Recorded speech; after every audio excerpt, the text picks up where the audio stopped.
Nainis ng husto itong si Atty. Renan sa ginawa nga nitong si Era. Ayaw man niyang aminin, ngunit naniniwala siya na ang lahat ng pakana sa nangyari sa kaguluhan sa loob nga ng kulungan ay walang iba kundi itong si Era.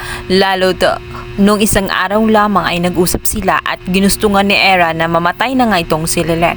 Kung kaya't hindi na nagustuhan ang inaasal nitong si Era dahil sa kanyang pakiwari ay may mas kakayahan pa siya na pumatay kaysa kay Lilet. Nagbanta si Atty. Renan Alon na kung may makita siyang ebidensya na siya nga ang gumawa ng naturang krimen ay hindi na nga siya magdadalawang isip na iwanan na nga itong si Era sa ere at ipagtanggol itong si Lilet dahil na pagtanto niya na mas inosente pa nga itong si Lilet kung kaya't imposible rin na magagawa niya ang ganoong bagay na pumatay noon sa nanay niya na si Meredith. Sa kabilang banda, hindi naman nagtagumpay ang inutusan nitong si Era. Dito nga ay palihim niyang sinabihan itong si Ada na gawin ang lahat mapatumba lamang ang bubuit na si Lilet.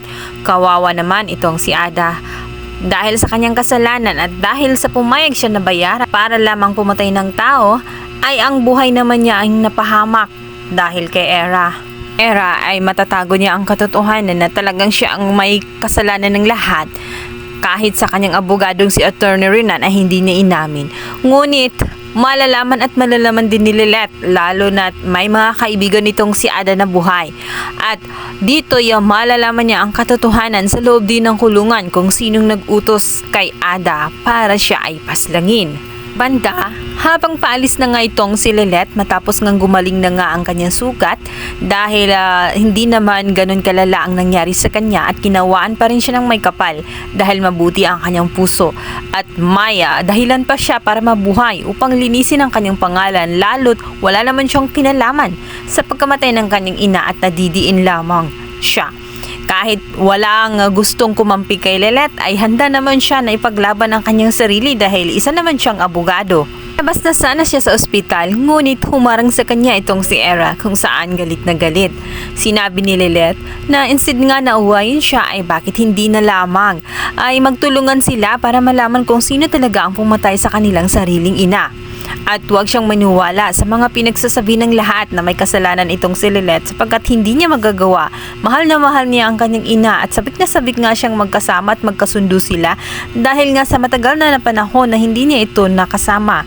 Maswerte pa nga daw itong si Era dahil nakasama niya itong si Meredith ng mahabang panahon. Galit si Era at kailanman hindi umano niya mapapatawad itong si Lilet. Naniniwala talaga siya na may kasalanan itong si Lilet. Gagawin umano niya ang lahat-lahat ng sa ganun ay hindi na makawala itong si Lilet sa kulungan. Sana nga daw ay tuluyan na siyang namatay mula doon sa riot.